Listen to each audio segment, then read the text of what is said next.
A prickly start to European trading this morning, with the UK's FTSE 100 index currently up around about 4 points, while the Euro Stoxx 50 index is higher just around about 2 points. US stock futures are tracking a little higher, but they're mostly flat at the moment. In the commodity space, gold is down $5. Other base metals are also tracking lower. Let's check out the currency space. The dollar, of course, is well bid against other rivals. In the peripheral bond market space, Spanish, Italian and Portuguese bond yields are a little tighter across the board, but that's not the case for the US Treasuries, German bonds and UK gilts, where yields are all elevated but bonds are tracking a little lower, suggesting we've got more of a risk-on tone in the market. Good morning, I'm Ishaq, Siddiqi, and welcome to your daily market bite. I'm going to give you a quick idea of what's going on in financial markets today. So let's start off with what happened overnight.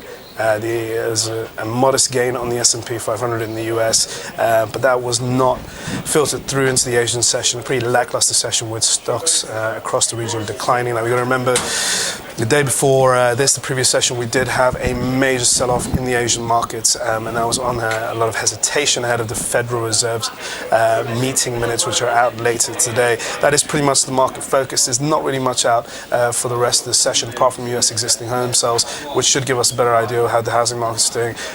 Pretty solid.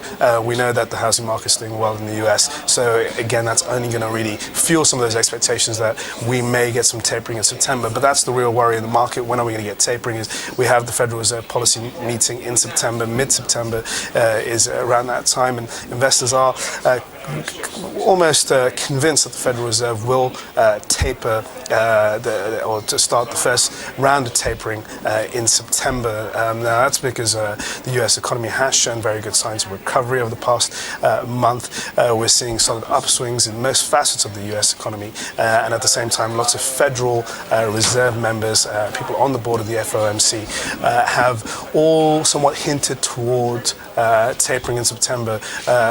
Members which were previously anti-easing or anti-unwinding stimulus or pro-stimulus, however you want to say it, they have done a bit of a use switch and U-turn, and now we're starting to see more members a bit more united to essentially start the process of easing and unwinding of stimulus measures, and that's got the market very worried, because we're going to be dealing with a market with the global marketplace where we're suffering from the reduced amount of liquidity. And now Asian markets, we know that Asian markets have been the biggest beneficiaries of easy Fed money over the past 4 years. In fact, a figure was put onto it by a couple of analysts yesterday, and they reckon about $4 trillion was pumped through the Asian market on the back of easy Fed money. So now we're seeing a slow unwind of that. Investors are dumping emerging markets and other assets that aren't really yielding a good return at the moment, and instead of favoring some of those more risky plays, growth-focused assets geared towards a US economic recovery.